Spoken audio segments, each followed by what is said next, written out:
you participants can submit questions, comments through the YouTube chat. Our team is going to go over the questions and send them to the speakers, who will be back for kind of a round table and make comments or considerations about the questions or add information that they would like to share once we finish our presentations. Okay, I don't want to just speak too long because we have key speakers. I'm just going to say their names. First, we have Natalia Fodic. She is the Director of International Programs with Connect Humanity and a co-organizer of this live. Then we are from Felix Rede. He is Director of GitHub. Then Maria, who is the leader of Bird Project at cz.nic. And finally, Rafael Evangelista, who is a member here of CGI.br. With no further ado, Natalia, please. You can start speaking. Thank you very much. Once again, thank you all very much. And thank you, Natalia, for helping us organize this live. Good morning. Good morning, everyone.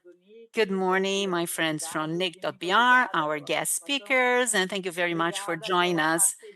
Thank you for this partnership.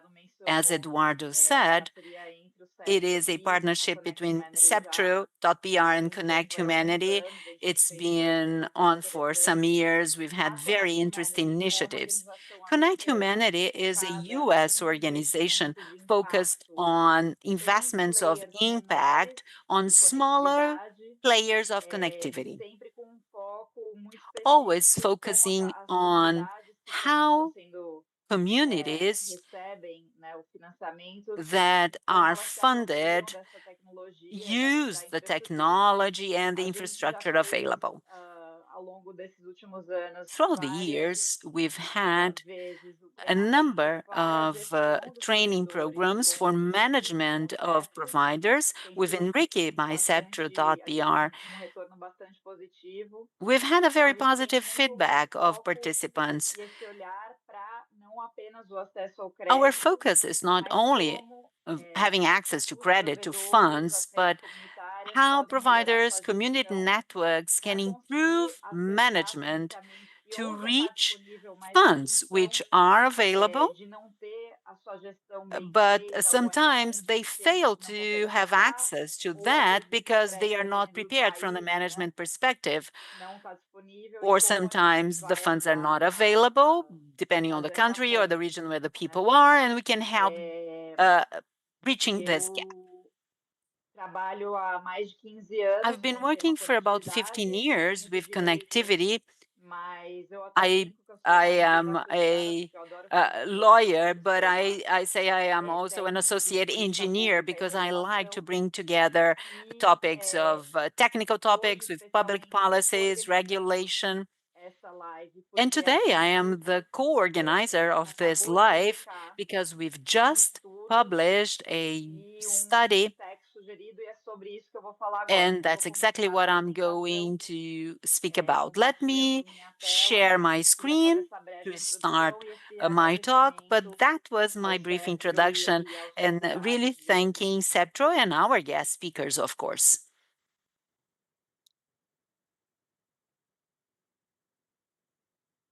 Eu não sei se o Lucas está falando, mas eu não estou ouvindo.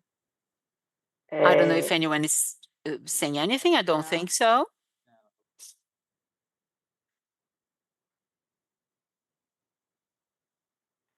Let me share my screen.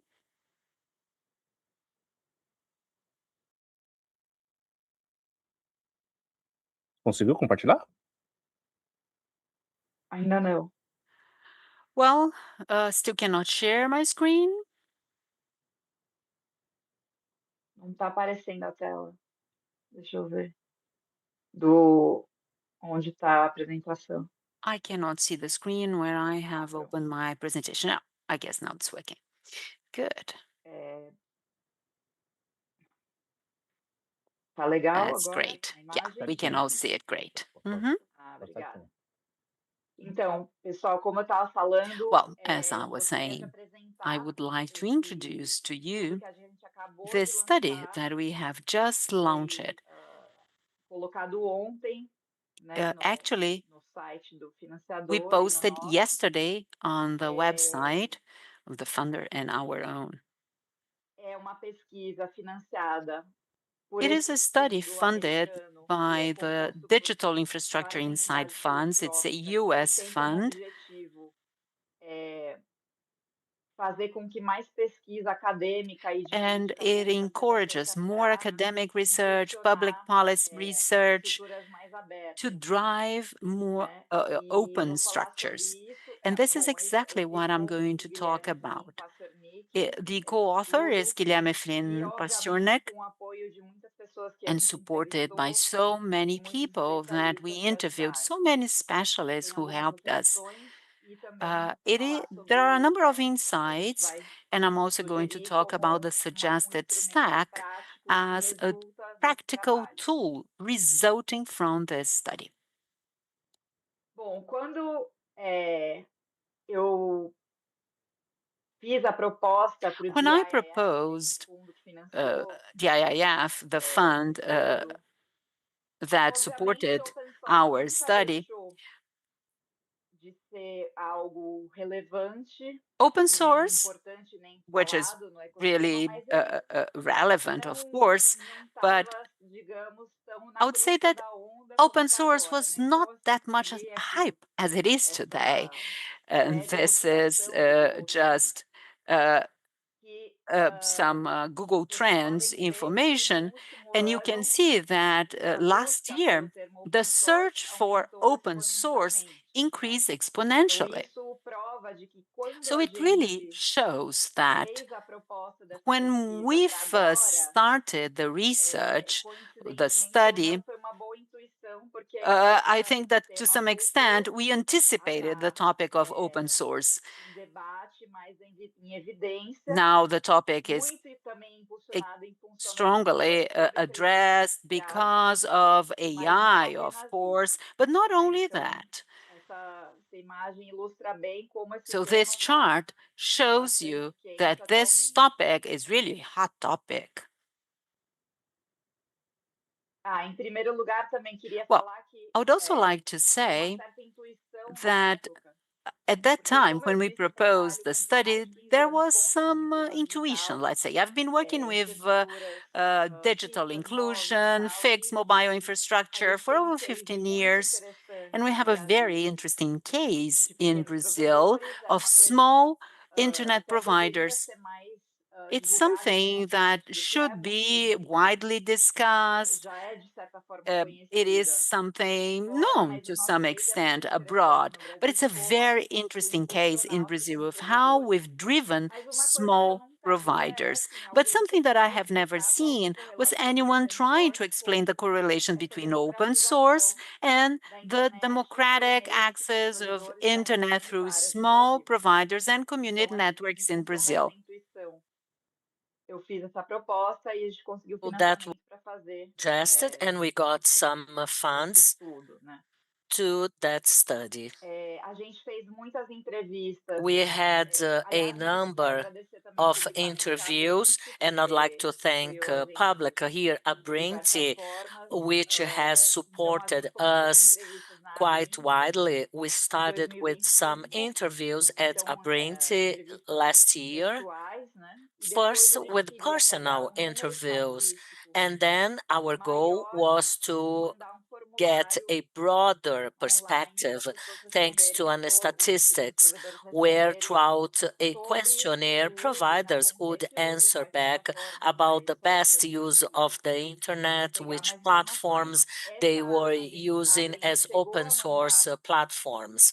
é, At that bom, opportunity, primeiro eles conseguiram aprovação do they first conselho da got Abrinq an para mandar approval by Abrinti's committee, esse formulário online para which toda a has base de dados sent the associados formulary à Abrinq. online to E aí o que Abrinti aconteceu? Ficamos muito members, felizes com a Abrinq ter and we are topado fazer extremely isso, com o happy that conselho da Abrinq ter topado. Abrinti Enviamos e agreed on that. tivemos zero respostas. And A we gente, na got época, fez a zero escolha answers at that time. metodológica ali de We não dar got nenhuma a number of recompensa methodological para issues tentar as fazer not com que giving mais any reward respondentes where more answers atingidas, would porque be tem toda achieved. uma regulação no because we had to comply with the whole regulatory aspects, as when we should give a reward or some sort of additional compensation. As you all know, it's very difficult to get a high statistic number in terms of answers, and I will briefly address that by the end.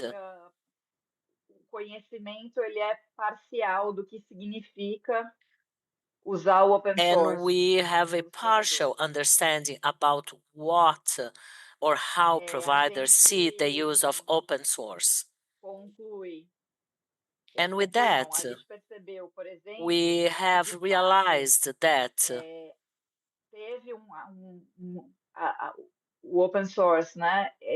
O código aberto e software livre teve open papel source, importante na free and democratização da open source internet, software como became ajudar a quite impulsionar updated, provedores, and it's a way as porque how tem uma we may redução direta na drive camada de custos, providers, tem as também that will impact efeito directly indireto the no cost próprio layer hardware. and an indirect E, effect de over the fato, hardware. é muito interessante que em vários And moreover, lugares do país, mesmo at em mais different remotos, eu places tive a in the oportunidade globe, de even in more ir remote agora faz areas, poucos meses conversar where bastante I had a com chance to pesquisadores desse talk tema, né? No ano to passado a gente a estava fazendo number of entrevistas, peers. mas esse ano já apresentei ali num palco And só para this essa year, I pesquisa. had a chance Conversei to give a bastante ali presentation com on pessoas que stage estavam and also nesse momento que eu estava setting a apresentando. networking De with people who were fato, there at the muitas time pessoas of my conseguem aprender presentation. muito And I understood that people, they can learn quite a de great deal tudo que pode proporcionar, né, about as anything ferramentas that só those por tools isso, may ou por allow causa by ou por YouTube outras or by grupos any online other que estão online groups fazendo com que essa informação seja mais where democratizada de quais instrumentos usar, we have como to really understand what instalar, are como the fazer a best tools to be manutenção. deployed, how to install them, and to make Ao mesmo a proper tempo maintenance que a of gente those sabe que tools. tem toda Similarly, essa potência que já está sendo usada em benefício dos provedores, that is a gente sabe being que também deployed existe as muita, a o user's uso, benefit. isso a gente também ouviu And de we várias understand pessoas do that ecossistema, o uso de we software pirateado ou que have não piracy autorizado softwares or de those alguns softwares which are not proprietários. authorized and they don't have their proprietary E use também, em alguma benefit. medida, fica difícil At some other mensurar extent, it's quite hard alguns to dos be able custos to envolvidos really ou a understand what economia are envolvida the que o open source costs proporciona or ou os custos, economy porque addressed by muitas open vezes é mais source. And still operacional talking about costs, we usar have to take into documentação account the operating systems, as dentro some of those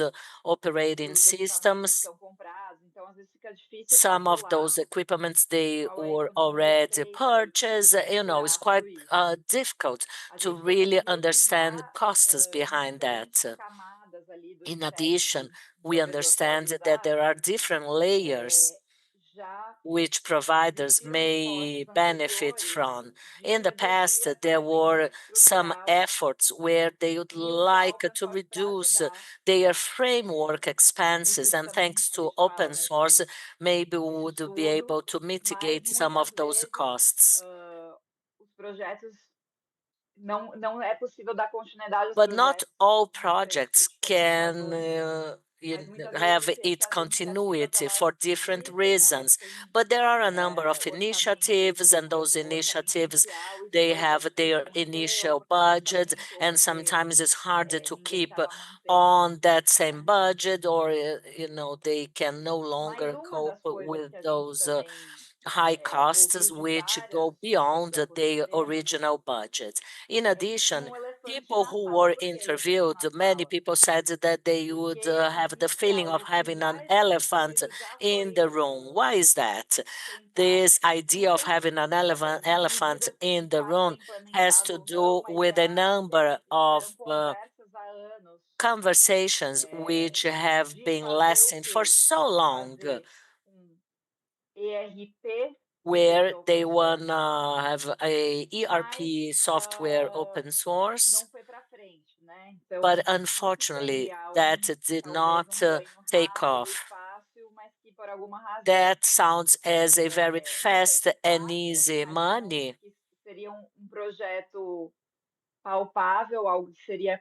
Maybe that is a project that is feasible, but for some reason that has not been done for small providers.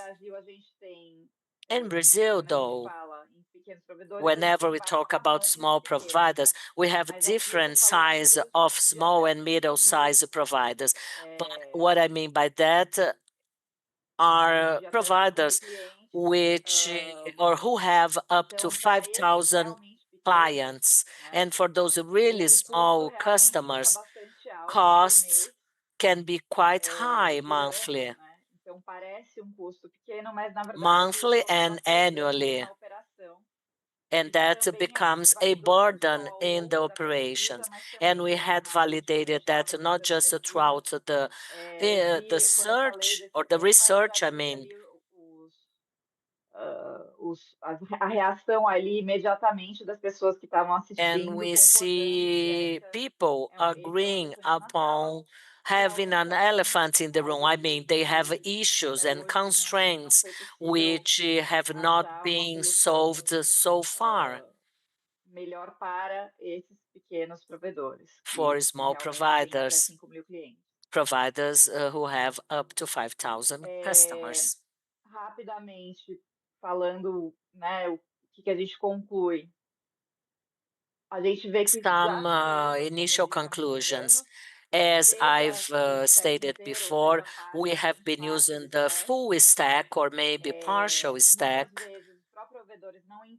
Providers now and then they do not quite understand what or which ones are supposed to be open source or not. We might even ask directly if the provider deploys it, and we see that many providers, they do not quite know which are the real tools that can fulfill those features. So there is a need for additional understanding about the stacks and the adoption of the free and open source software. And so far, we do not have any player which will drive the adoption or the maintenance of those tools, which somehow will help us to deploy and increase the level of adoption. Our recommendation, though, is to develop a open source code with open software source, I mean, to increase awareness about the use of free and open source software, and to be able to understand which are those friendly user tools that can be deployed right now. As today, we count on a number of resources to make the adoption really seamless. If we would have any player that would work as a central piece or someone who would help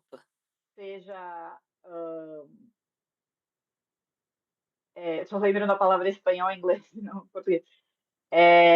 Seja would impulsionado help da melhor to be driven effectively o advocacy disso, and also to increase inclusive a its gente level vê of que também anos atrás já tinham sido, por exemplo, advocacy. fundos, né, de investimento públicos que hoje em dia Public estão investment sendo funds, usados, which hoje em dia today são usados para banda larga, are no being passado já used for broadband business, where in the past we would even discuss if we should push open source softwares based on public funds, but that is not feasible yet, especially for federal investment funds. Aqui a gente tem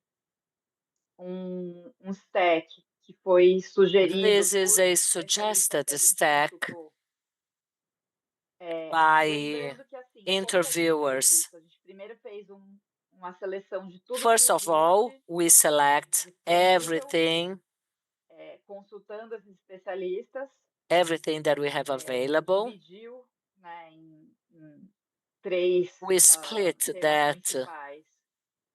E aí depois os within especialistas, three que são o Thiago special Ayub, o topics or Marcelo, main o Marcelo topics. Neto e o And Juliano then Ferreira, Tiago, Marcelo, Moacir, ajudaram and a gente Giuliano, a selecionar they os four mais have citados helped a us to partir dessa select lista the completa. most popular Então, isso é ones uma forma de from this fazer um full list. recurso simples, mas With que é that, we também have a simple pode ser usado resource para qualquer and a pessoa que resource queira that can montar be alguma coisa applied to humanitária dentro do anyone que who'd doa. like to set Já é up um recurso a prático e investment fácil e já tem network, uma even certa. being a small provider.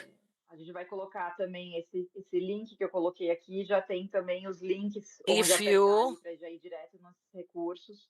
visit this E website link, you'll be uma able das to coisas que be a gente taken também to the está available promovendo resources, e prático, which né? we Não, are não só estamos practically falando das ideias em promoting. si, We want to mas também take tem essa aplicação ideas prática. from scratch and have them done Aqui eu in tenho o nome de practical pessoas que terms. ajudaram Here, I'd like to a gente acknowledge na pesquisa. Queria some agradecer a todos e people todas. who have helped us greatly to carry E também out agradecer the novamente interview o and the Nick por essa researches. oportunidade de And estar falando I sobre esse cannot tema hoje. thank Equipe da Nick.br Saúde vai ser enough bem for rápido, the assim, para opportunity só dar to talk about this topic here incentivo a today vocês in this agirem rapidamente. webinar. A gente I espera tried ter to uma be versão em português, brief. por enquanto só My tem em goal here inglês, was to motivate porque you acabou to de ser search publicado, mas and a open pretende this ter em português document. também. So far, we just have an E English a version, but posição very vai soon ser we are meio going to get that translated into plataformas, Portuguese. vai If ser um you prazer have discutir any a respeito additional com questions, vocês. I'll be glad E to keep on vai ser um discussing prazer with all conhecer of hoje you os colegas que and also to fizeram parte have hoje.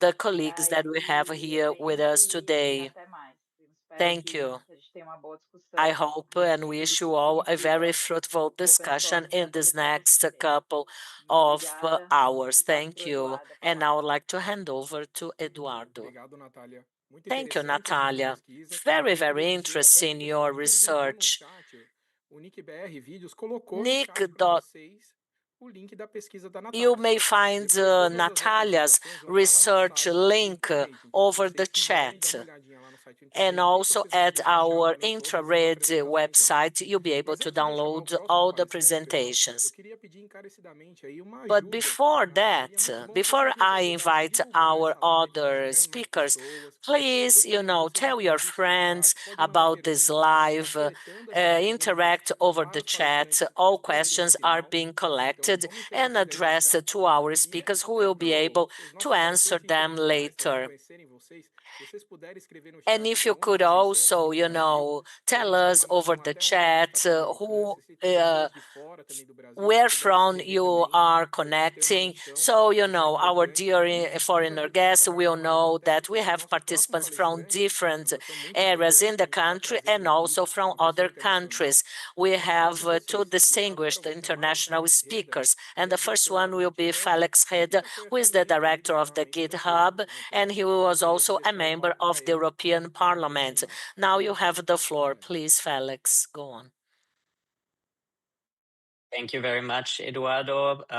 Thanks for the kind invitation to participate in the webinar. Like you said, I'm Felix Reda. I work at GitHub, and there I lead a team that is called Developer Policy. So our job is to explain open source software to policymakers, to governments around the world. And also, in turn, we talk a lot to open source developers and teach them about the law and about new regulatory requirements that might come into force. So I see my job very much as sort of a role of translating between the technical world and the political world. And I think Natalia's study is a very good example for that, that open source software is not just a technical topic, but it has a really real life impact on people. It, in the case of Brazilian ISPs, allows many millions of people to go online who otherwise would not have the possibility. And so it's exactly this kind of work that I'm very interested in and participate in. So I will bring up my slides.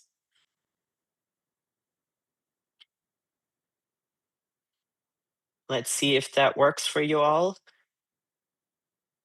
Great. So I've already said who I am, so I will jump right into what I want to talk about today. So after we've heard about Natalia's excellent study, I want to take a step back and explain some basic concepts of open source software. I think we should not assume that everybody already has a very deep understanding of what exactly distinguishes open source software from proprietary software. But if you already know all about this, don't worry, I will also go into some deeper topics. So I will talk a little bit about how open source software has evolved from its start several decades ago and how important it has become today to the whole world, society, economy, and the public sector. And finally, since Natalia already talked a little bit about the challenges where areas where we don't have enough open source software, for example, in the operational field where Brazilian ISPs would need it, I also want to talk a bit about the different models of financing open source software. And maybe there we can start a discussion about what might be possible solutions to address some of the gaps where we don't have open source solutions today. So jumping right into this, the whole movement of free software that basically started this idea of open source started in the 1980s. And I would say the difference between free software and open source software is that open source software is more about the practice of publishing software in a certain way, whereas the free software movement I would describe more as an ideological movement that has a certain worldview and certain ideas and goals that it wants to promote. And so at the start of this free software movement that started in the 1980s were 4 software freedoms that the movement defined. And they are really, I think, a good starting point for explaining what free and open source software is really about, because it's not primarily or not just about the fact that it is free of charge. It's about what you can do with the software and the freedoms that you are given. So I think what that was already mentioned is this analogy that it's not like free beer, but like free speech. Personally, I like a different analogy better, that free and open source software is like a free puppy. So it's a great thing, something that you really want to have, but there's also a lot of responsibility that comes with it. And so you need additional knowledge support to really make the most of it. So what are those 4 software freedoms? The first freedom is that you should have the freedom to run the software without any additional support. So that means you can download it, you can operate it on your own machine without any restriction to do so. The second, and this is, I think, where the open source part really becomes obvious, is that you should be able to study it. So unlike proprietary software, where often the source code of the software is hidden, in the case of open source software, you can look at how the software works by investigating the source code and really see why certain things might be working or might not be working. The third software freedom is the freedom to share. So you are allowed to make copies of the software and to distribute those copies without needing a permission from whoever made the software. And finally, the fourth software freedom is the freedom to make improvements. So since you have this access to the source code, and that means you can also make your own improvements or modifications to the software. And if something is published under open source, you are also allowed to distribute those improvements. So you're allowed to distribute modified versions of the software. In this presentation, I will be using these terms of free software and open source software interchangeably. I think I've mentioned that there is a certain difference in worldview, but nevertheless, I think for most practitioners, when they are thinking about whether free and open source software is something that they want to use, this distinction is perhaps less important in practice. So when we look at what free and open source software has in common, it is that these 4 freedoms are realized, and that a precondition in order to be able to enjoy all of those freedoms, the source code has to be available. So hence the name open source. I want to explain a little bit more, though, that having the source code alone is not enough in order to make something open source.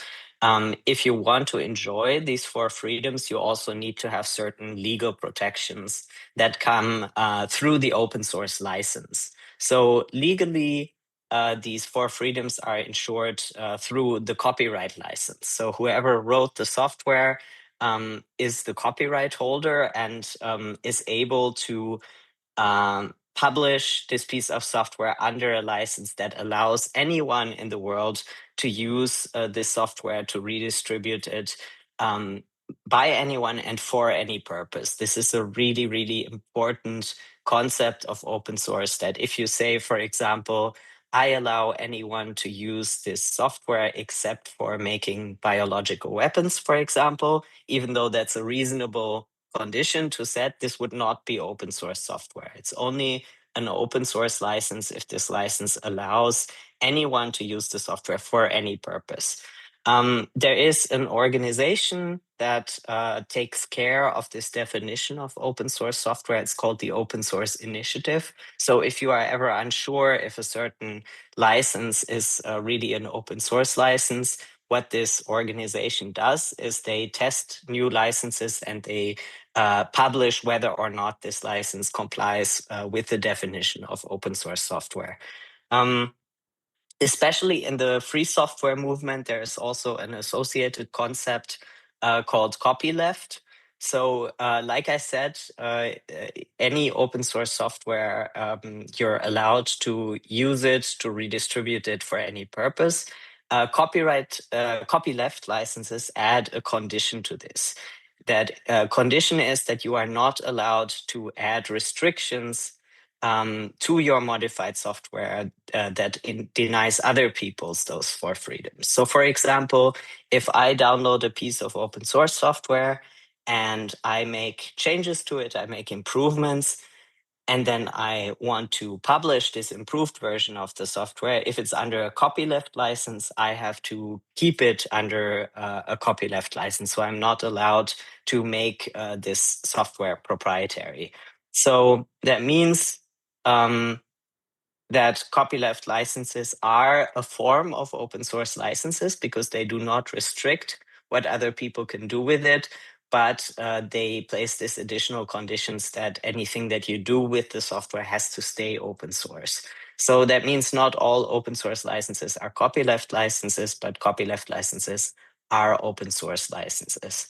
Some people would argue that the copyleft licenses are less open than other open source licenses because they include these extra conditions, but others would argue that they are actually more open because they ensure that more free software will be released in the future by creating an incentive to continue using free software. I think both of those views are valid, and you don't have to have an opinion on this question, whether copyleft or traditional open source licenses are better, but both of them are kind of part of this bigger umbrella of free and open source software. So having gone through these basics, which I hope many of you have heard about in the past, I want to talk a little bit about how open source software has changed from these humble beginnings in the 1980s to today. A lot has happened in that time, and I want to show you how important open source has become to the global economy, because open source software is not just a hobby subject or a niche interest for nerds. It's literally a form of critical infrastructure that the entire world runs on. And we would not be able to run our societies the way that they run today if it weren't for open source software. So I want to show you a few numbers. So GitHub is basically the largest repository of software development, and as a consequence of that, also the largest platform for open source software development. And we have started collecting statistical data about the software development that is happening on our platform since 2020. And we are publishing this every quarter in a open data set called the GitHub Innovation Graph. So this is data that you can download, you can look at and use for your own analyses. And so since the beginning of this time that we've been publishing this data, at the start of the decade, we have detailed numbers on trends in software development. Here you can see all contributions to public software projects on GitHub. So this is not exactly the same as open source because, like I said, not all software where the source code is public is necessarily open source, but it is a very good proxy for looking at how open source software has developed over time. You can see, first of all, that the global production of public software on GitHub is growing really fast. It says here that it has almost increased 4 times since 2020. You can't completely see this in the chart because we now have the data for the first quarter of 2026, where it's rising even faster than it has in the past. But we don't have the full data for the year yet. You can see Brazil on this chart, which is shown in light green.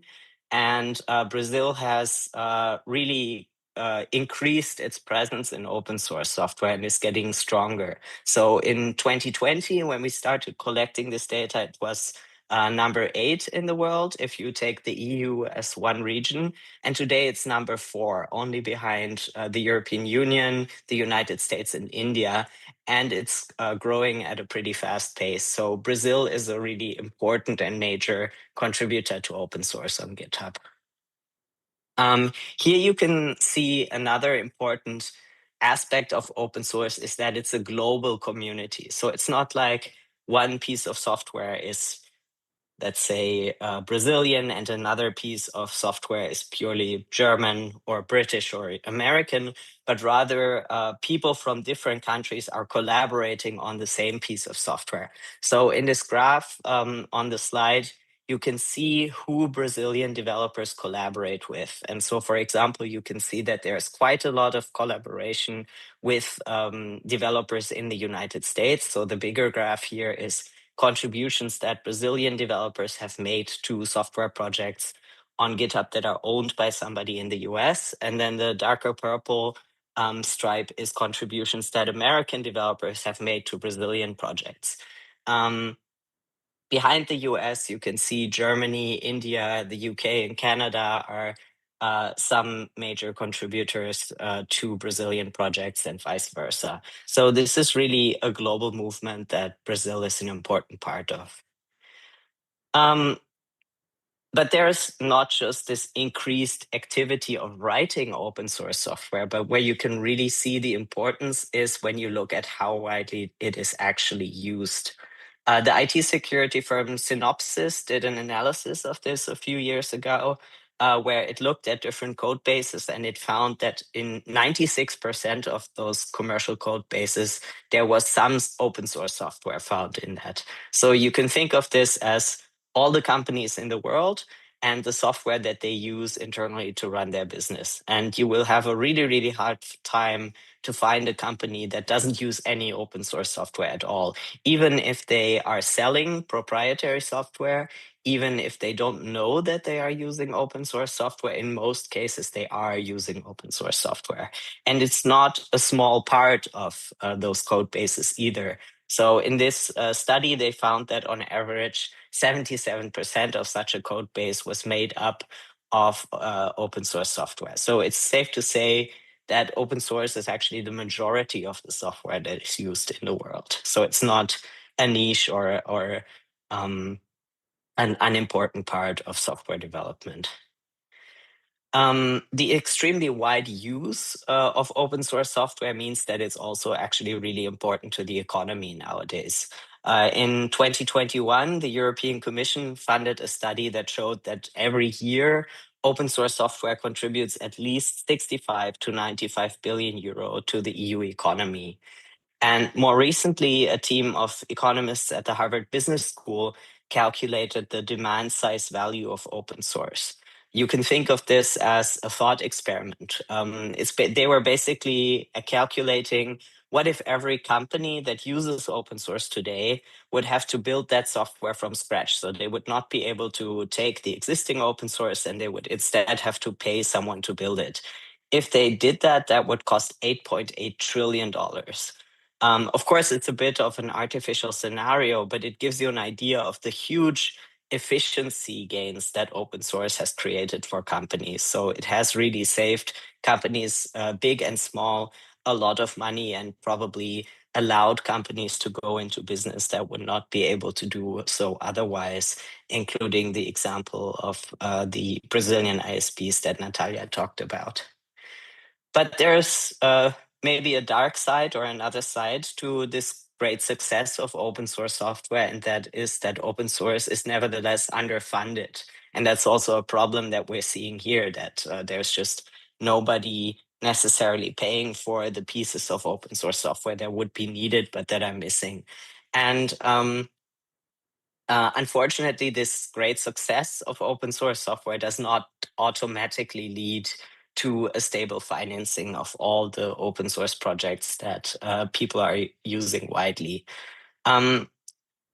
This is especially a problem for the open source maintainers. So these are the people who find security problems in software and fix them, who keep the software up to date and are responsible for running it in a constantly evolving technology environment, and keeping it up to date, and who are responsible for the project's future. Here are some results from a survey that the German government Sovereign Tech Agency did among 500 open source maintainers, and they found that a third of them were unpaid. So they are doing open source maintenance completely in their free time. And even among the other 2/3 that are paid, not all of them are paid enough to make a living from maintaining an open source. Another finding from this survey was that a third of the maintainers surveyed are solo maintainers. So they were the only person responsible for their open source project, which is also a problem for sustainability. If something happened to this one person, or if they want to retire, there might not be anybody who would carry on the work. So this final section, I want to show some ways that open source is financed, and these are ways to address this big problem of underfunding and help make sure that free and open source software will remain available for us in the future, and hopefully there will be more of it. So I want to briefly touch upon 3 different models of open source financing. The first is industry development. So this means companies employ developers to work on open source as part of their job. The second is donations and investment, which can include individual donations, foundations, and public sector bodies. And finally, support contracts, which I will only talk about briefly because it will be a topic of the next presentation. So industry development, there was a big survey by the Linux Foundation 2 years ago where they estimated that companies and other organizations actually invest $7.7 billion in open source every year. But the vast majority of that investment is not direct financial support to the projects, but rather employing employees who are working on this software. So there could be different reasons for why companies do this. They are not necessarily open source companies. This could be, for example, automotive companies, car manufacturers who are collaborating with other companies in the same industry to build connected car software. And this could be quite a successful model, how different companies in the same industry can actually collaborate with each other without having any concerns around unfair competition or monopolize. Because if they are making the results of this collaboration available to everyone under an open source license, then it's not a competition concern. So this industry development can be really successful as a way of financing certain open source projects, especially if they are important for a whole industry. So for example, all of the different internet service providers could pool some funding into an open source foundation that would be responsible for developing a piece of open source software that is important for the whole industry. The second financing model are donation and investment types. And here I've just listed a few how this can work. So one is GitHub Sponsors, which is available on our own platform. This is kind of a micro donation service where individual people can make usually small recurring donation to an open source project. And this type of funding is a true donation in the sense that there are no strings attached. The recipients can do whatever they want with this funding, but usually it's not enough to cover the entire costs of an open source project. There are also investments from industries such as Alpha Omega from the Open Source Security Foundation, where different companies pay money into Alpha Omega, and Alpha Omega uses this to finance security improvements in open source software. There are also examples from the public sector, and I've here chosen 2 examples from Germany because I know these better coming from Germany, but there might be other examples of this in different parts of the world. So one is the Sovereign Tech Agency, which is a public sector investment into the maintenance and sustainability of open source. And the other one is the Prototype Fund, which is also public sector funded, but it's really focusing on small new projects, new ideas that want to be turned into a prototype, and focuses especially on projects that have a public interest value. There are also specific industry funds, such as the GitHub Secure Open Source Fund, where different companies also pool funding to improve the security of open source projects. And the way that it works in this case is that every open source project that participates in this gets $10,000 of funding, but this is specifically funding that they receive as compensation for participating in a training program over 3 weeks, in this case, to learn about best practices in cybersecurity. And there the goal is really to help fast-growing or new open source projects to become more secure, and thereby also help the companies that are relying on those software projects to secure their software supply chain. So I mentioned support contracts as the third model, and Maria is really much more qualified to talk about that. So I will hand it over to her. And thank you very much for the attention, and I look forward to the discussion. Muito obrigado, Félix, pela apresentação.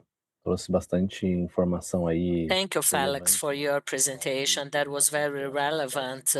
Many people interacting here over the chat. Now I'd like to hand over to our next speaker, who is Maria from CZ.NIC from the BIRD project. You have the floor, Maria. Please, thank you. Hello, good morning or afternoon or whatever, wherever you are, everybody. I'm Maria. I've been working for BIRD for it's been more than 10 years now. BIRD is an open source routing daemon, but before that, I was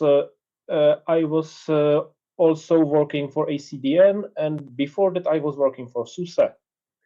Which means I have quite some background in developing open source software, and also in this case in developing in working in a company where open source is actually supplied commercially, or better to say, where a commercial support is supplied, because I should not say that we are supplying the open source software commercially, because that would open another kind of worms concerning some cybersecurity requirements from the European Union and probably other states as well. which means I should probably look into sharing my screen and start my presentation, because this is going into there. So let's hope that my screen actually does what it should do. This, and now you should see my screen, and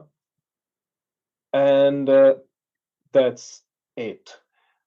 I'm gonna speak about the commercial support part of open source software, which has two sides. One side is what we get from this as maintainers. The other side is what you get from it as the users, or as the companies who are actually running the software and using it for business. So you can always, and that's basically the main idea, you can deploy free and open source software just easily. You can download it, you can install it, you configure it yourself, and you start it, and it works, and you can start gaining profits. There is no problem with that. It simply works. And yeah, that's the best marketing. You just don't have to persuade anyone that it's good.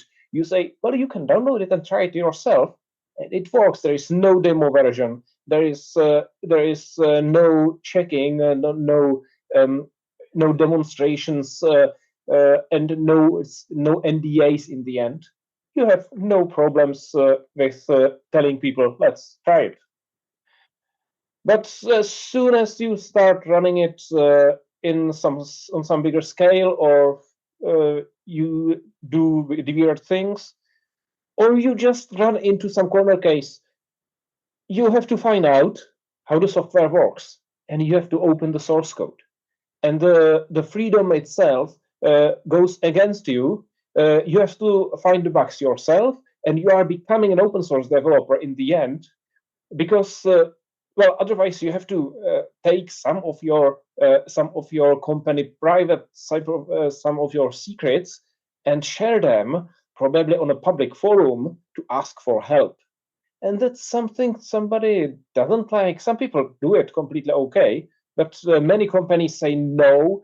For no reason you are going to publish our internal information.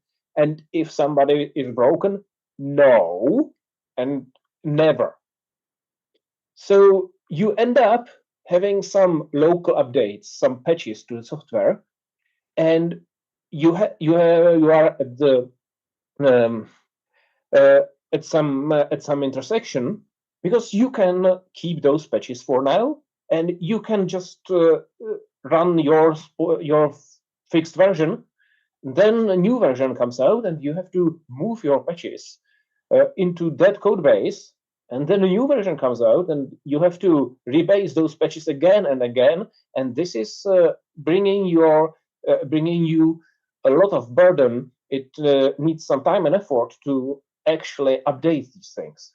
Or you can send the patches to the upstream. You can send it to the maintainers, and the maintainers are gonna tell you, well, it looks like that thing on the picture, like the bridge, which is partially old, partially new, and we don't like it. Please rework your patch so that the patch fits nicely into the code base. And you are getting different problems.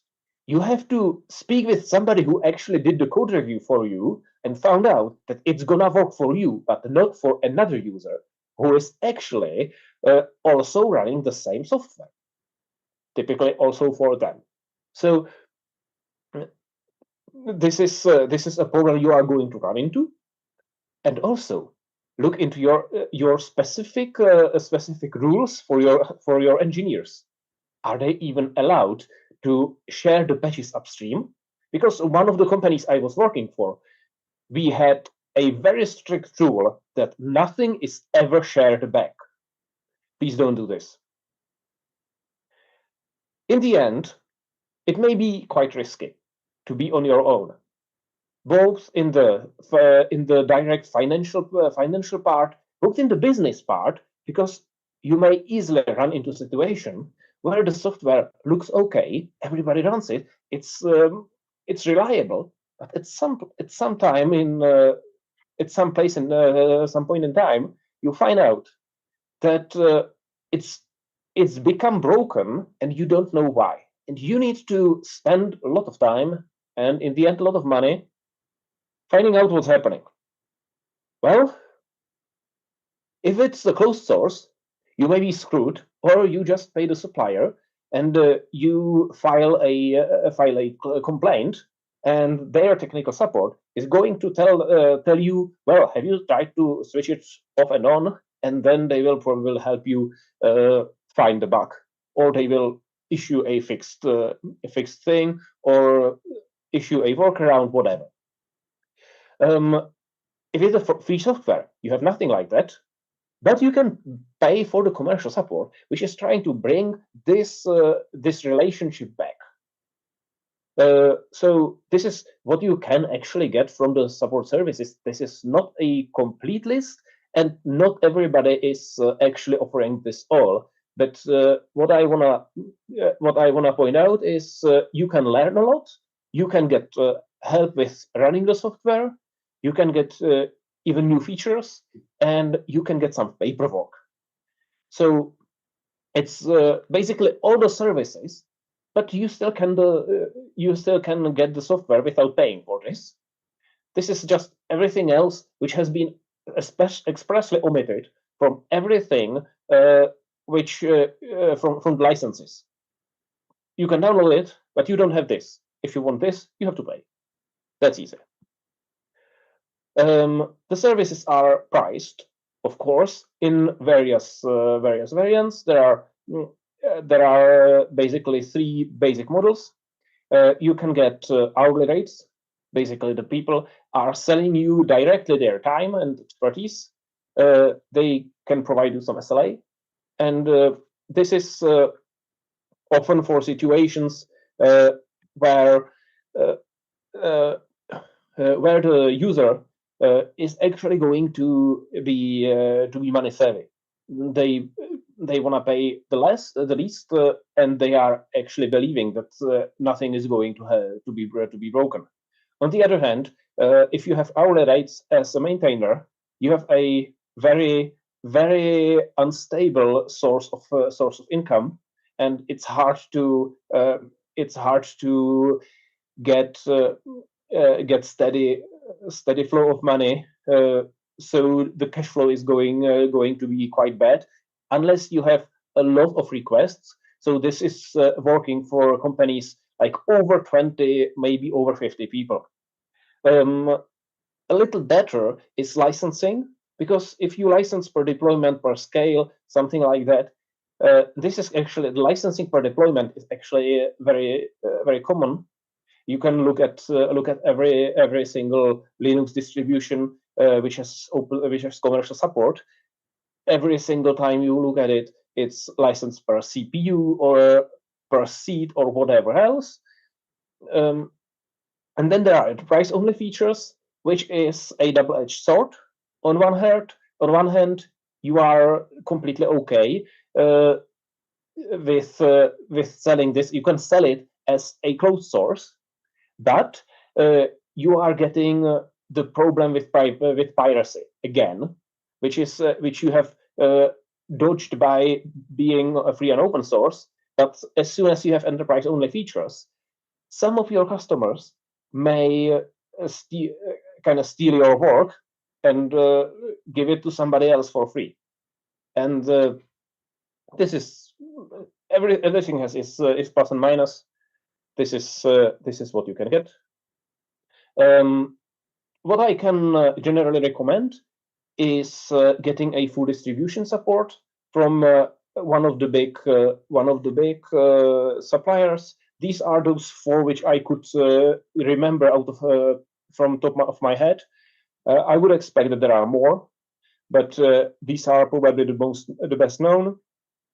They support you the Linux distribution, and whatever you run may be probably covered by this, and that may be completely okay. That may be enough. but this is not going to be the complete thing. You can get support for specific software. And there are many reasons why to get support from a specific software. These four, like it's not in the distribution, distributors, or the distributions can actually have quite old versions of that software you are needing to use. So, for example, in my case with BERT, the distributions are often including older versions. It's got better recently, but it was for a long time. It was like there were very old versions of BERT in some of the official distributions, or you have a complicated setup.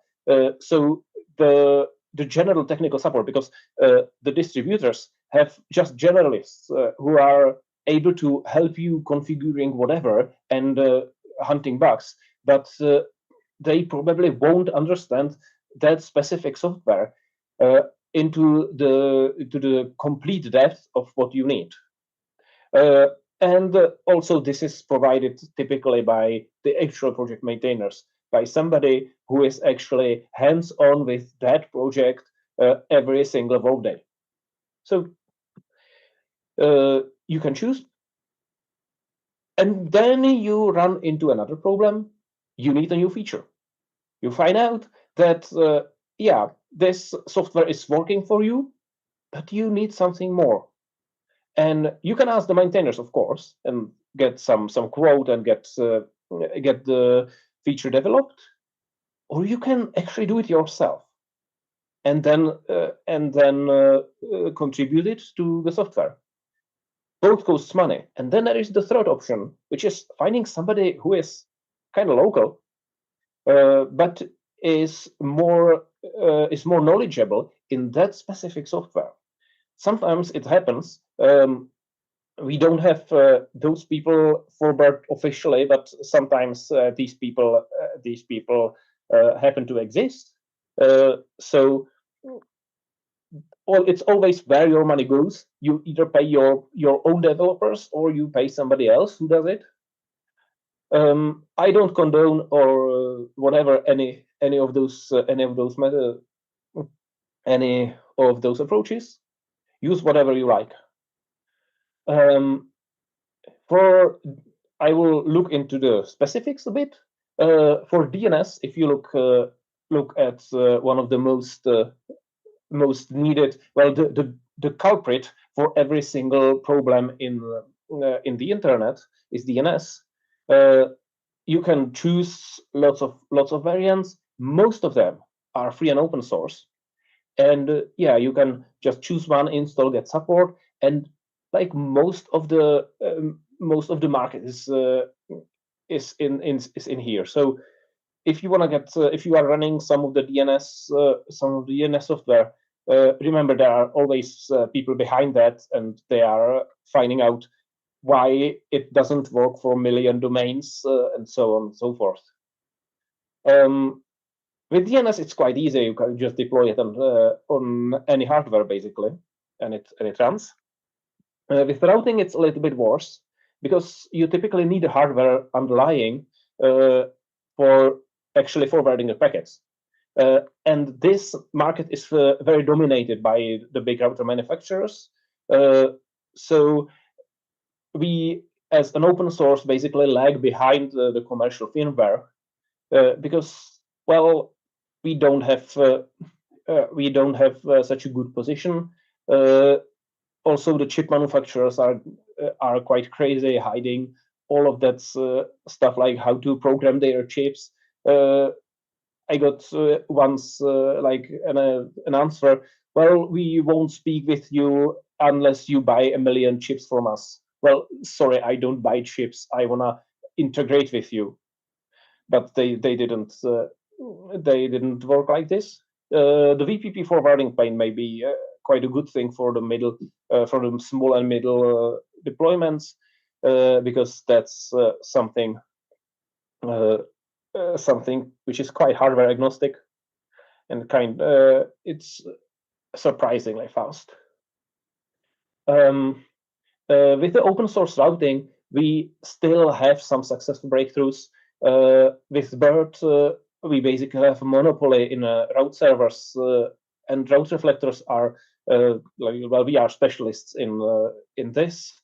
FRR has a lot more features than BERT, and FRR is running a lot of EVPN backends. It's running in data centers, and they managed to integrate into some hardware. For example, as I put here, Sonic, Cumulus, Linux. Also, I have seen people from NVIDIA developing and actually running FRR. So basically, if you want massive efficiency, go for a BERT. If you want to those specific features, go for FRR probably, or whatever flies for you. Also, in the routing, we have some struggles, which is, well, why we are asking for money. Well, in the IETF, there are new drafts, new RFCs, and they are flowing in such a rate that one person is unable to read all the drafts if they only spend their all business time with reading drafts and checking what's going on. And then the LLM security reports, it's like you get 15 emails from the same email address at the same time, and each of them is reporting some bug. Sometimes it's like these are actually real. Sometimes it's like, well, this could be hardened, or this looks weird, and you find out, well, it's actually not weird, but somebody didn't understand the code. Also, with routing, you have multiple protocols. You have BGP. You have the internal gateway protocols.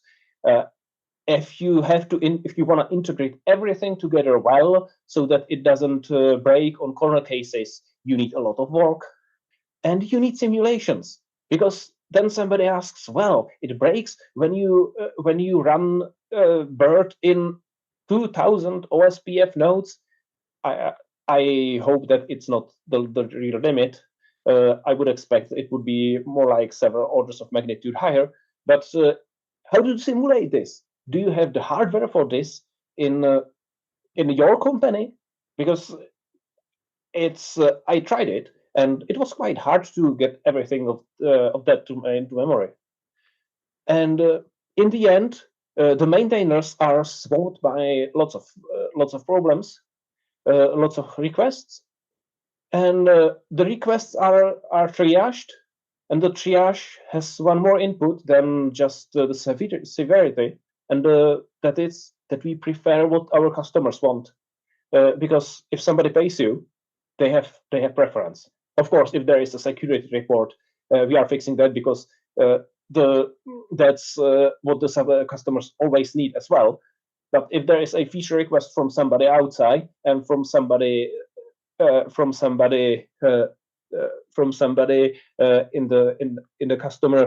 customer community, well, we are preferring the customers.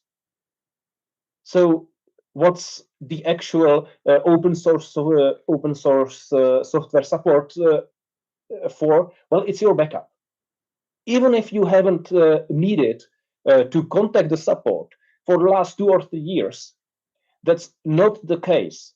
If you haven't needed them, it means that the software is so good that they are doing their work their best. And if you did that locally, you would pay your developers to keep that software. Just look at the project, whether it's evolving. And if it's evolving, they are working as well for you. So open source software is your backup. If something goes wrong, and it can go once in 5 years, it's better to have the support before you actually need it. Here is an AI disclaimer because of company requirements. Here are my contacts, and that's all from me. Thank you, everybody, and I'll hand back over to Eduardo.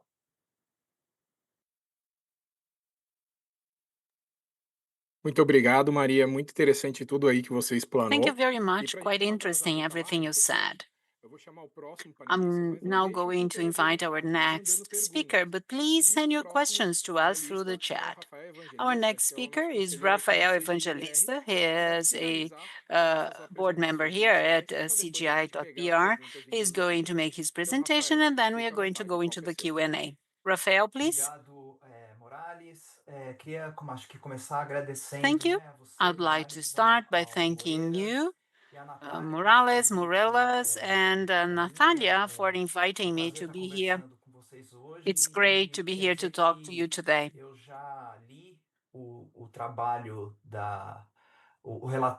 I've already read the report that Natalia presented.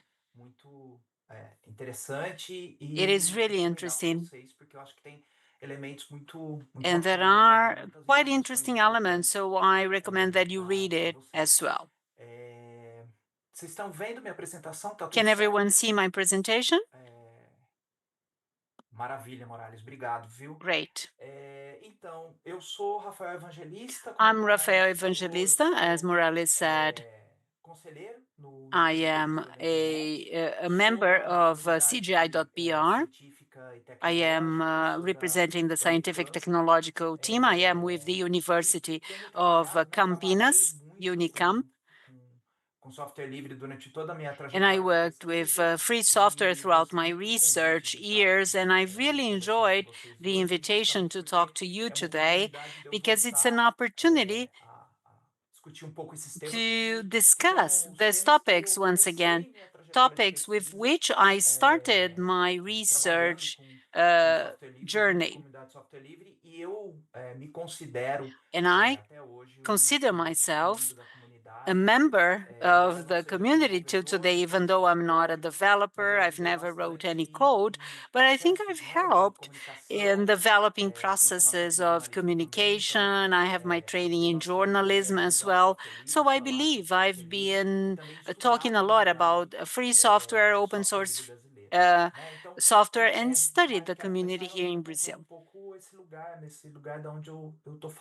So really for you to know about my background, I started working in the beginning of the year 2000, developing an understanding about the free software movement and open source software, focusing on Brazil, Latin America to some extent, but primarily Brazil. I joined discussion lists, I met people, I went to conferences, the International Forum on Free Software, that's one of my main fields of research. The first 10 years of my researcher history was working with the free software movement. Then in 2010, I had my PhD thesis. It was the end of the first cycle of my journey as a researcher. Then I got into studies of social media, platforms, understanding the political economy of platforms, in which open source software is such an important part. It is part of an infrastructure that provides the creation of these large social media platforms that run free software in their servers, sometimes contributing with open source softwares, although not always. And currently I'm working on the discussion of decentralized federated networks such as Mastodon and others. These networks use primarily free software, free protocols, open protocols, and it closes, let's say, a cycle, right? Because I just went back to working with the free software community and also discussing digital sovereignty, a topic that I would like to address today. Let me start by talking about the Brazilian community.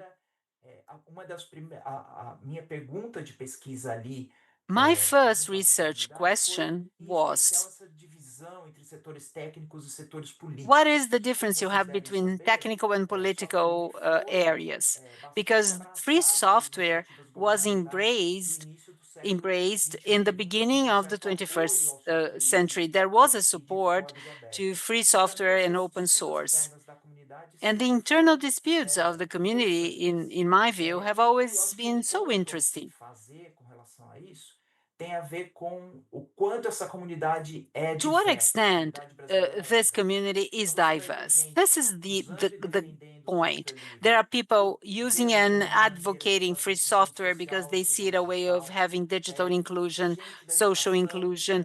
There are muito people from ligada a education discutir educação e want tecnologia, to discutir discuss inclusão education and digital technology, e ver na digital adolescência uma inclusion coisa of grande de como students, inclusão digital se and faz com software livre. advocating Muita how to do gente it with olhando free para o software livre software. como um lugar ou There uma are some possibilidade players de who vencer think free a software desigualdade is a do way país. of fighting against Universidades e centros de inequality pesquisa in olhando para Brazil. esse código aberto como uma Some universities oportunidade and research de centers see open source estudar as an o código e ter opportunity to ferramentas study para a code educação and have universitária e tools for desenvolvimento de university inovação a education. partir do software livre. Acompanhei também I've muitas also pequenas empresas, worked with a prestadores de number serviços, of small tentando entrar no internet mercado service de providers software trying to get into the software a market partir do software livre, né? and Entendendo relying aquilo on free como uma software, oportunidade understanding it de negócio. as a business Muitos opportunity. empreendedores e consultores trabalhando com software There livre were also e many empresas entrepreneurs, médias e consultants working with pequenas free software, and small and trabalhando com mid-sized companies also software livre. Né? working with Então, free é uma software. comunidade muito As you diversa, can see, muitas vezes highly vai diverse community, estar disputando, de which certa may maneira, be alguns fighting argumentos, for como o Félix e o open Fabrício source estão and fazendo, o using software livre pode different ser bom, arguments. mas And as isso Felix é uma showed coisa que eu us, gostaria there is this de difference between open source and free software. But enfatizar, que this is por something that I would mais like que to essas emphasize here. disputas aconteçam, o Even though there objetivo had acaba been sendo some um só. dispute, there is a Isso é uma common das goal coisas mais after all. interessantes, And this is eu the acho, most dessa interesting comunidade, thing dar about this força para community, ela. Não which é? really makes it stronger. O objetivo é produzir software livre The e intention is to apoiar o software produce livre, free apoiar software o and to código aberto, support open seja source o and free motivo software, for. regardless of Os the esforços reason acabam sendo behind muito it. semelhantes, muito parecidos, então é uma diversidade que contribui This is a para a diversity that resistência da contributes própria to comunidade. a very E aí eu quero robust group. pegar algumas coisas que o Félix falou, porque eu acho Let que me elas são build up on what interessantes para Felix a has gente said, pensar o que tem de because potencialidades em this torno is interesting to do software understand livre de código what are aberto. the Né? potential Acho que of free primeiro vamos software and pensar open coisa. source software. Você está falando, né? Quando a gente está falando de software livre e When de we are código speaking aberto, a gente está about falando de open uma source and free comunidade que é software, global. Né? it Então a is a gente está global vendo community. código que é produzido Some of não the só codes nacionalmente, mas é are produzido no mundo developed, todo. of Mas course, a not in Brazil, formação but de all over. capacidades a partir do But uso desse capacity código é building local. Então, based tem on the essa, eu acho que use essa of the tensão, code uma is tensão local. extremamente produtiva e que faz com que dê mais força para essa comunidade, né? This Então, is also desse something esforço that really global, como eu estou tentando perguntar, moves this vocês, de community. alguma maneira, se In other aproveitam do words, trabalho, se global aproveitam no effort sentido mais positivo da palavra, né? Desse relies trabalho on de the milhares de work pessoas que of eventualmente thousands você of people, não vai encontrar, people who, que você não vai, whom you will inclusive, never pagar isso, meet né, em forma de uh, licença, or embora pay seja algo que necessita through license, even de though um money financiamento, is mas você required, vai conseguir se beneficiar disso. but E, everyone e can assim, benefit from that. o software de código aberto, Open source ele é software importante não só is porque você important pode not only olhar, né, because esse código, mas você you pode can adaptar see what's behind e the manter code, but localmente. because Então you can isso also é uma adapt outra it and keep it oportunidade, open. não é, que This is another eu acho que great thing, aparece para a comunidade livre de uma and maneira it's an geral, que opportunity é for the essa community at possibilidade de large. ter versões mais adaptadas às The suas possibility of necessidades. having Então, não versions é porque a adapted to comunidade é your global needs. que você necessariamente Well, precisa it's a lidar global com um community, produto uh, que which means ele that só se the realiza product or the software will only be stronger in the international market. No, you can make adaptations to the local market and transform that into something which is appropriate to you without really having to ask anyone's authorization to do so. Once you have local use and local adaptation, there is a workforce developed out of it, a workforce which is specialized in this software. Que pode ser sempre a quem você pode recorrer You create like a workforce, a labor force that is developed out of it and can always be resorted to. It becomes a national competence after all. I like to understand free software and open source software as a shared resource. It is a common asset, so to speak, as if it were a natural resource. And being so, it can only keep on existing with quality if the users contribute to some extent to improve and support it. In the case of open source code, we have a diverse community, and it's not necessarily involved in producing codes. The community can report bugs, test, document, adjust, or even hire support, bringing more people on board to help maintain a common resource such as this. Let me correlate that with the concept of sovereignty, because many of the current projects are talking about free software. But what is exactly sovereignty, digital sovereignty? It's not isolation at all. It means understanding, correcting, and sustaining what you operate without depending on one single supplier, which can be either Brazilian or foreigner. There is a combination between open source and free software and how they bring together with digital sovereignty by having local teams working on the technology. Something that has always been there in my studies and the data presented by all the predecessors help us understand that Brazil only uses free software and open source, but does not contribute or produce it. Always some sort of self-criticism.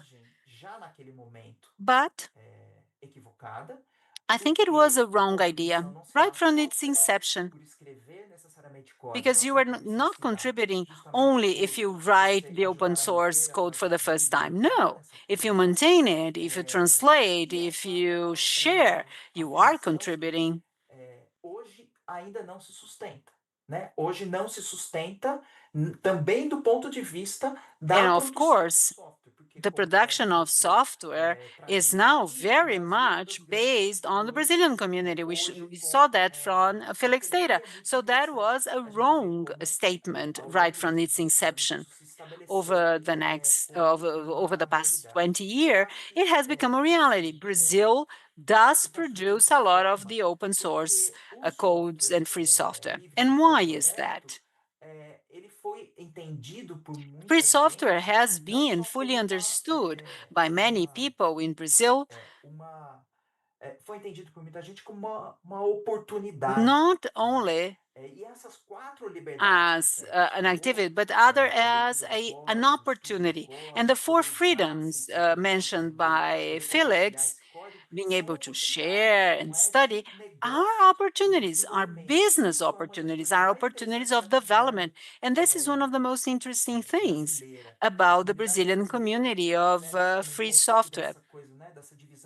And Felix talked about a more pragmatic ideology as opposed to a more social justice or ethical use of software. But something that the Brazilian community has given as an insight is seeing the opportunities of the or freedoms of the open source software as an opportunity to uh, compete internally or abroad to really expand the area at large.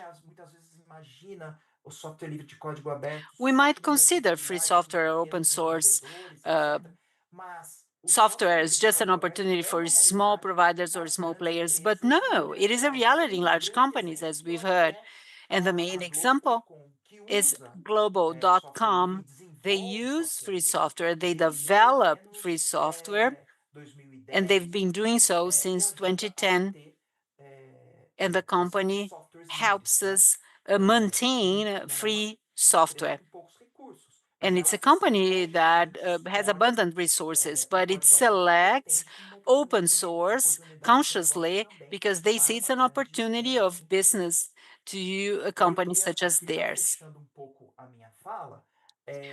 To come to my conclusions, I would like to talk about the open source and free software and CGI and our CGI.br NIC system. A grande a grande referência aí, o grande documento de The referência main para o sistema reference CGI document for our system in Brazil, which is the 10 principle document, pelo menos 3 we'll see that at least 3 of the 10 principles are very much aligned with free software. For example, democratic collaborative governance. Estimula, né, esse caráter de criação. This kind of governance encourages collective creation in the network, which can only be done based on free software and open source software. Another principle concerns innovation.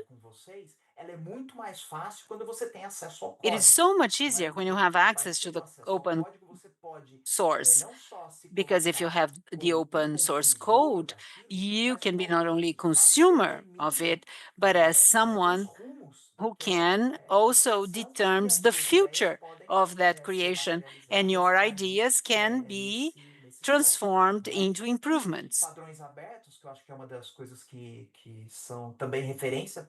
And open source, which is also a reference to our system, ensures appropriate operation of networks, considering different providers and verifiable patterns. So I think that supporting open source is not a timely preference. No, it is coherence because it is based on the principles that guide our initiatives, and it has been so right from our creation. Let me just make my final remark here. As a board member of CGI, as a board member, I have a commitment with open source free software. Not only myself, I would say that most of the board members are like that. Rodolfo Avelino, for example, who is also a member of the committee, he's a developer, he is with the security, and he coordinates a technical chamber of innovation and sovereignty, part of CGI initiative. So CGI has created those opportunities of interaction and development. They can all be very useful for the community in strengthening free and open source software and access to that to providers.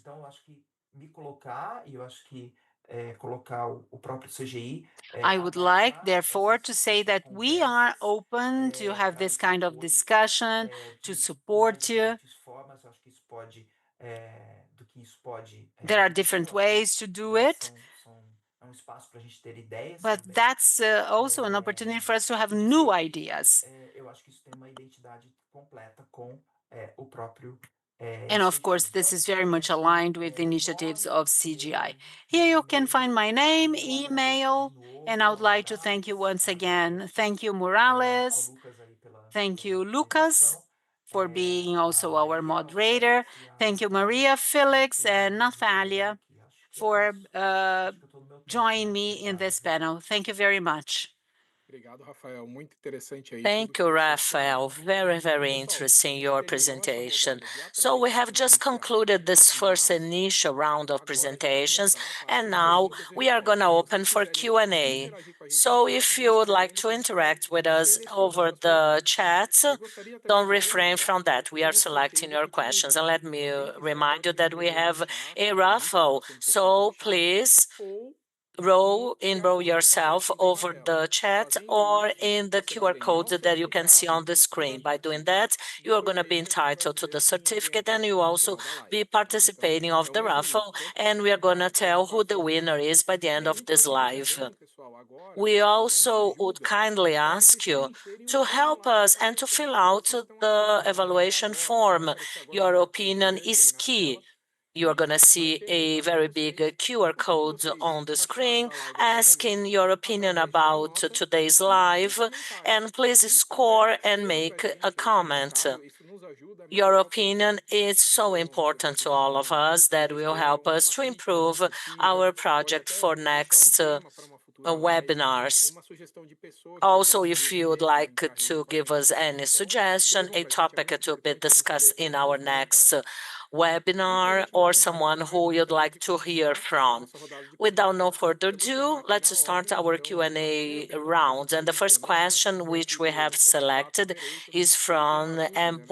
Como fazer parte MP4 de um projeto Operator, open who source, asks, né? how É can we be part necessário of an profundo open source conhecimento de project? programação, Is it aprender com a required to have pessoa deep começa a knowledge participar do as a projeto e já developer? ela fala, How is it? cadastrar How isso can muito we open source, né? start to Então, step eu into gostaria the de open chamar a source world? Natalia And for também, e that, depois I no would like final os to ask demais palestrantes. Natalia to Natália, start fica à vontade. answering, and then our other Essa eu prefiro até speakers.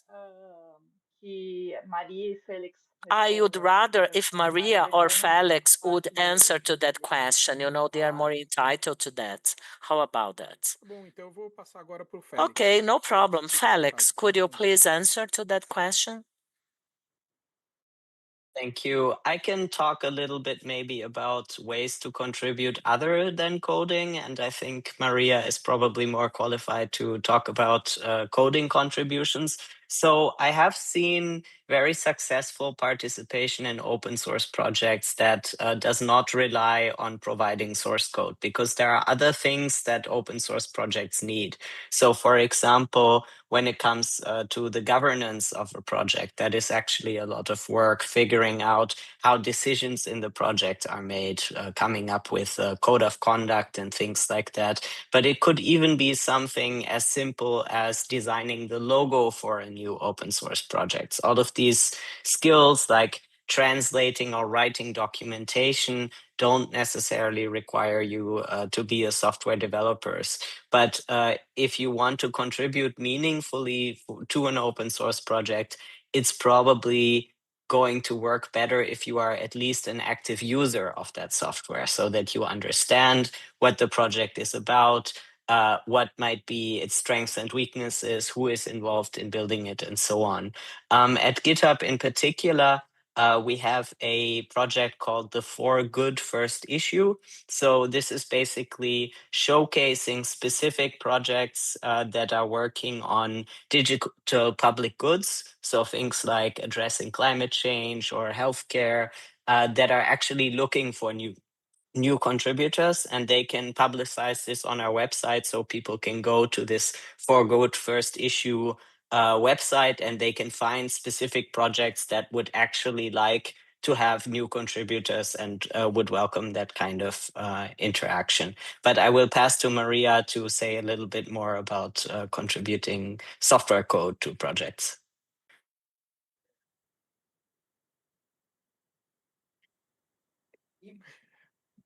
Maria, fica à vontade.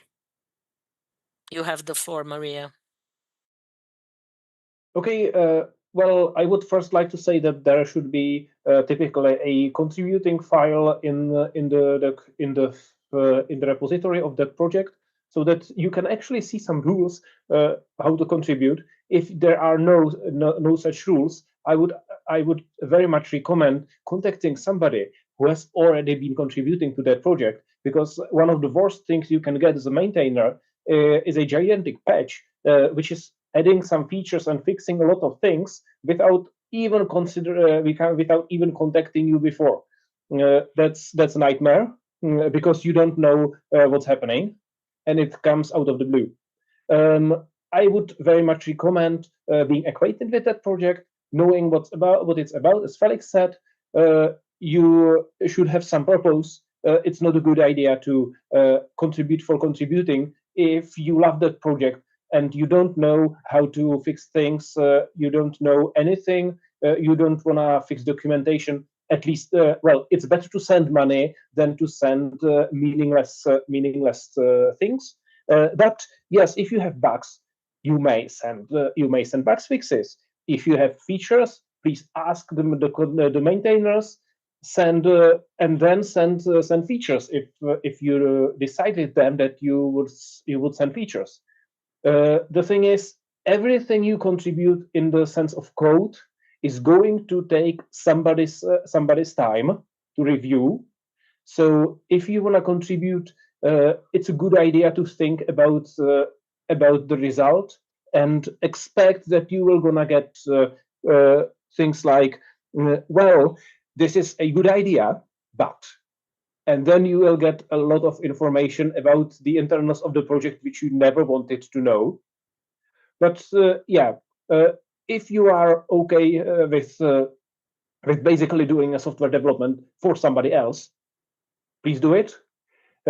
If not, you may do documentation, you may send money, whatever. Thank you.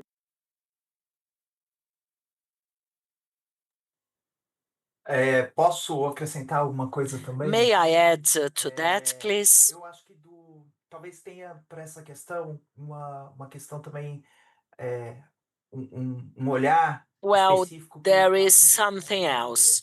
Eu acho que Let me share a também Brazilian reforçar, case. In reforçar um addition pouco o que to o Felix participate, colocou, let eu acho que me a gente precisa reinforce passar what usar o software has para been entender said before. You have to be a software user to really be able to understand how the software works. And besides, you have to identify if there are other Brazilian contributors who are already part of the project. And those people, they might be very helpful in that sense. And to have all the documentation in Portuguese, that would be key because it would help with the project and it will also, you know, bring more people, more contributors and developers to the project. Thank you to the three of you for your 2 cents.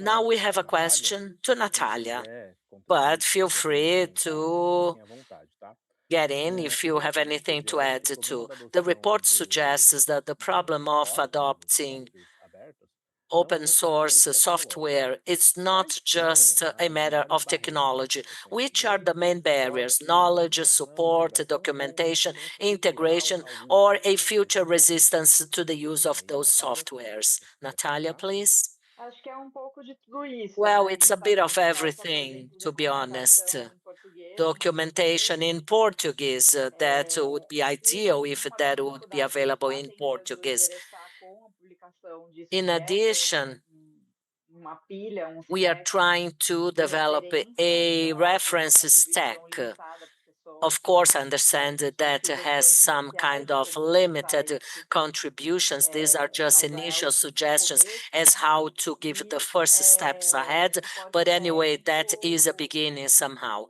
Technical não só support, para not a only manutenção for maintenance que já existe, purpose mas of what também is already in para ao place, longo do but tempo poder also evoluir to be para able que a to gente aconteça progress throughout time. muitas vezes até I've uma learned regulação that muda the para uma forma regulations integrada sometimes disso they try to no software, integrate that que é usado. regulatory Então, não aspect só na to the produção, mas software também in a use. evolução desse uso e do que muda no The futuro. progress of use and what changes Basicamente around é in isso. that. These are my 2 cents. Thank you, Natalia. Felix, would you like to add to that?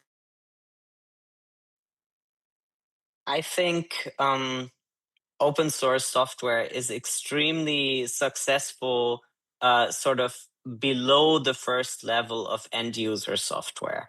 There is lots and lots of open source software that is extremely successful at the server side, developer tools, all of that. But where I see a real gap is the usability for people who are not very technical. So, but this is increasingly also being recognized as a gap that some open source funders are specifically addressing by, for example, including designers or connecting designers with the open source projects to really increase this usability aspect. And I'm seeing some really good results of that. So if you look at, for example, what kinds of open source projects that are end user software are really popular, it's things like, for example, Home Assistant that is used for smart home setup and things like that, because it's relatively easy to use. It has a good user interface. And I think this is kind of an example that that we should promote more to give more support to open source maintainers and developers to improve this usability and user experience, especially for software that is used by end users who might not be very technology savvy. Obrigado, Félix, pelos comentários. Thank you, Maria, você Felix, tem for your mais alguma comments. coisa? Would you like to add anything to that question, Maria? I don't have much. There is a lot of things with the open source actually not being a one-stop shop. So in many situations, people came to me and asked, well, if you were actually selling complete routers for one invoice, we will buy them. But you are selling only a support for the software. So if you come to us later and sell us a complete solution, we are going to buy it. That's my point. Legal, obrigado, Maria. Rafael, quer complementar alguma coisa? Thank you, Maria. How about you, Rafael? No, nothing from my side. Keep going, please. Thank you to all. Eduardo, I have here another question from Rui França, and the question is addressed to Felix and Maria. Is there an expressive increase of the softwares with the support of artificial intelligence? What is the impact of AI in the open source softwares? Felix, please. Yes, we are seeing a huge increase. So if you are looking at the GitHub Innovation Graph data that I mentioned earlier, you can see that the number of Git pushes, or the number of contributions to public software, has increased really, really steeply, especially in the last few months. So there are lots and lots of more people who are contributing to software, who are building software. And this is certainly a consequence of AI. That doesn't mean necessarily that all of this software is going to be used. So, for example, one aspect that I see is also with people I talk to, with colleagues, is that a lot of people who are not software developers by training might start their own projects and put them on GitHub, and maybe they will use them, but maybe they are the only person who uses them. So there is, I think, a lot more opportunity for people to build something new, to put it online. But I think even if AI can help you to build a prototype of something really, really quickly, that doesn't mean it will necessarily be able to scale. So I think it's really interesting to look at how open source projects that have been around for a long time are starting to adopt policies for how AI can be used in their project. And these policies are often very nuanced. So you will see relatively few projects that either say we don't want any AI at all, or that say all AI use is allowed regardless of how you do it. Most of these policies are very nuanced. They say, for example, yes, you can use AI, but you should disclose what you have used. You should make sure that your AI agents are following the procedures that we have set for the project. So we are seeing like a real change in how the projects are also reacting to this.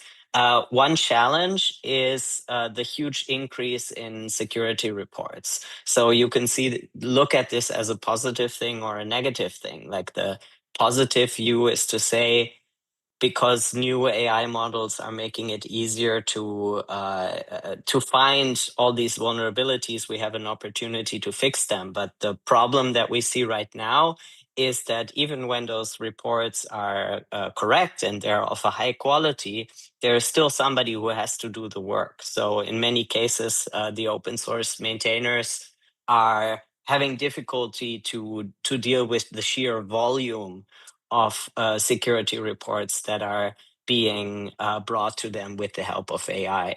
The more negative view would be to say that this is primarily making it easier to attack the projects. But I think time will tell if we will be able to make sure that AI can be used not just to identify the issues, but also to help fix them.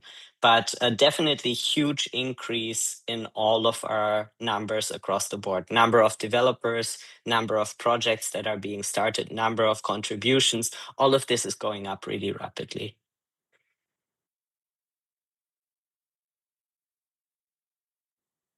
Muito obrigado, Félix. Maria, gostaria de complementar? Thanks, Felix. Would you like to add anything to that, Maria? It's quite hard to determine whether something was actually contributed by an LLM or a living person. I had myself problems detecting whether somebody was actually using this or that. And after 5 emails, I found out, well, that person was feeding all my conversation into Claude Code and asking what they should reply. The problem is not in the end the vibe coding itself. The problem is the push from people who don't understand fully the vibe merging. Because we've been pushed by people who don't understand the security implications to use LLM to let LLM do our merging work and to do the code reviews and to like not do the reviews and all the checks by humans, which is what we are still in the end responsible for. That like at least morally, we are responsible for the project being done well. And if we still don't trust any LLM to do the due diligence properly. So that's the main problem, and we may even end up in situations where it would be pay for merge, because unless somebody pays the maintainers to do the job of actually merging the code, maybe that's not gonna happen. Which is not a threat; it's like the reality. Obrigado, Maria. Obrigado, Félix. Agora nós temos Thank aqui you, uma Maria última and pergunta, Felix. né, There que is você one more passou. question here to all of you. Se uma empresa ou instituição If a company utiliza or intensivamente organization livre code, uses free software qual seria a principal and mudança open de source postura software, que what would vocês be the gostariam main de ver? change that you would Contribuir like to mais com see? código, Would financiar you like them to projetos, contribute more contratar with codes, mantenedores, fund participar da projects, governança ou hire simplesmente reconhecer que existem maintainers or responsabilidades developers, be part of também comuns governance, que a or, pessoa está utilizando? or just be aware Vou of the começar aqui com a common Natália. asset that is being used? Natalia, would you like to go first? Bom, primeiro acho que fazer Well, dar uma revisada se let os me softwares go que estão sendo over usados, that. evitar o uso de First, software pirata ou we have to avoid uso não devido do software. we have to go over the software is entender being used and make sure that no illegal software is being used. Secondly, understand softwares que já estão disponíveis, whether livres these free softwares and open source softwares can be widely used, that it's the let's say the appropriate ones, and not only improve the culture of free software use, but also pay attention at security and support maintenance also. Mas acho que começo, como eu disse, But olhar ali do first lado dos thing provedores, is, olhar o especially que eles internet estão fazendo. providers, Seria o really primeiro go over all the technical aspects to make sure that it's open source or free software. First step, in my opinion. Obrigado, Natália. Agora eu vou passar para o Félix. Thank you. Felix? I think it's already a great question, and any company that asks itself this question is already doing something really important. That is to think about what your relationship to open source software is. I don't think every company needs to necessarily contribute code. Like, it really depends what kind of company it is. Does it have the internal expertise to do so? But if the company is not able to contribute directly to the project, they can support the projects in other ways. And I think the person who asked the question already named some really good examples of that. So one is to pay funding to the dependencies. You can participate in open source foundations by becoming a member, especially if there are specific types of software that are really important for your industry. And to also become active in the governance of those foundations. So this is a model that has worked really well. Another possibility is to participate in funds such as the GitHub Secure Open Source Fund, or one thing that we have done is also to donate money to the US Open Technology Fund, which is another one of those instruments. So whether you participate directly by improving the software, or you contribute financially, or you support the governance of the projects, I think these are all great ways that companies can contribute. And if they are doing one of those three, it's already more than most companies are doing. Muito obrigado, Félix, pelas Thank you, considerações. Felix, for your Vou passar pra considerations. Maria, please. From the position of a maintainer, I would be very biased to say put the money on the table, please, because it's the easiest way to contribute, and it's also the least burdening way. Like everything, like even if you hire maintainers, it may in many cases mean that you are creating yet another headquarters for that project, and also you are creating some organizational burden, adding that person in between two places, like whether they should prefer the project's benefits or your benefits as a company. So in the end, the best solution from my perspective is look whether there is a possibility to get directly commercial support for that project and go for that, or at least send bug fixes and set fixes in documentation, and be nice, please, to the contributors. We are also people.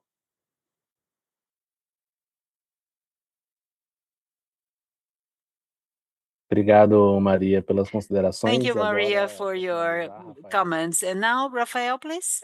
Vou concordar, eu acho que com os Well, comentários I agree maioria do with pessoal. what most have said. Let me reinforce one more thing. Yes, help fund projects, but also think about hiring someone for local use, for local adaptation. It's not necessarily an adaptation of the code, but adapting it to local needs. It probably will create local teams, which is important for one specific project, but can also be important for other projects that may come out of it. Companies do not necessarily have teams available that can work directly in one project, in an open source project. So rather than forming it internally, maybe they can resort to companies or individuals that can help. I think that will be a good way of improving the ecosystem. basicamente brasileira, né? And I'm speaking about the Brazilian perspective, of course. Obrigado, Rafael. That's great, Vou Rafael. passar aqui Thank agora you. pro Eduardo. Now, Eduardo.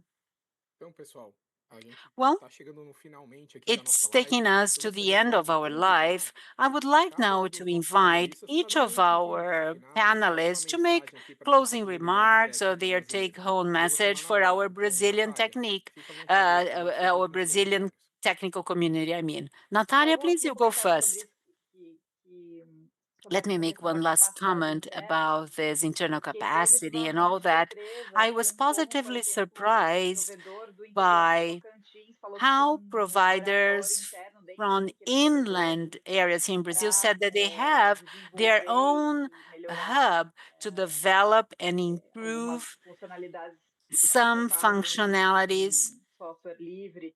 Então, of one tem muita specific coisa open também source software. acontecendo e não So there are necessariamente a lots gente of sabe things de tudo que happening, está and we sendo don't know desenvolvido about dentro everything that is de, being developed inclusive, espaços que não in necessariamente têm muitos so recursos, many são recursos companies, so limitados, many areas, sometimes even with quantidade de limited pessoal limitadas, resources, sometimes financeiro limited limitado, então a gente headcount or consegue limited desenvolver coisas financial interessantes. resources, and still they are developing interesting Bom, things. queria agradecer a todas I would like to mais uma thank vez everyone once e again.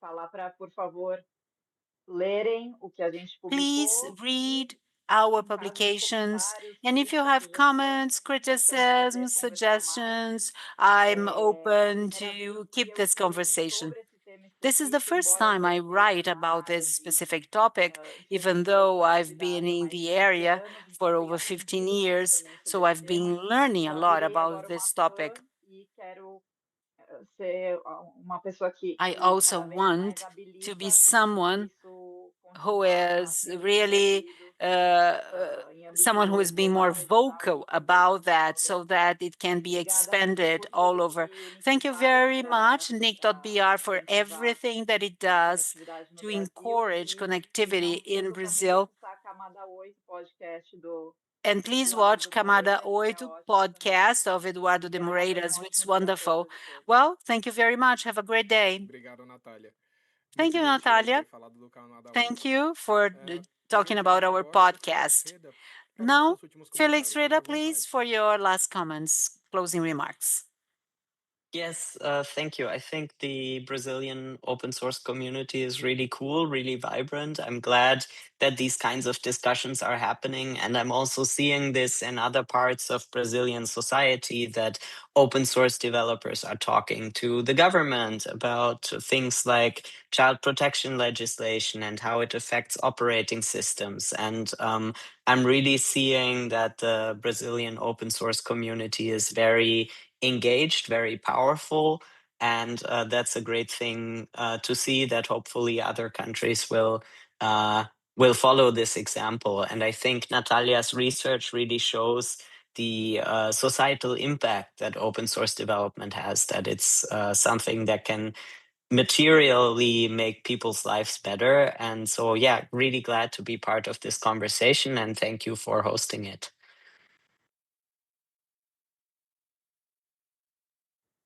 Muito obrigado, Félix. Agora Thank eu you, gostaria de chamar a Felix. Maria para Let me poder invite now iniciar os Maria, últimos comentários please. aqui com a gente. Closing Maria, fica remarks, à vontade. please. Well, thank you, Nick BR, for inviting me. Thank you all for participating, and feel free to tag me anywhere on social networks. And I will also look through the additional comments under YouTube, under the YouTube stream, so that you get your answers to questions which were not answered here. Well, I am also at many other places, like conferences, mostly in Europe. Sorry, but if you happen to be somewhere, feel free to bump into me and say hello. And please, if you look at your open source, get your commercial support. Thank you so much for using open source, or considering it, or at least not frowning about it. And see you anywhere else.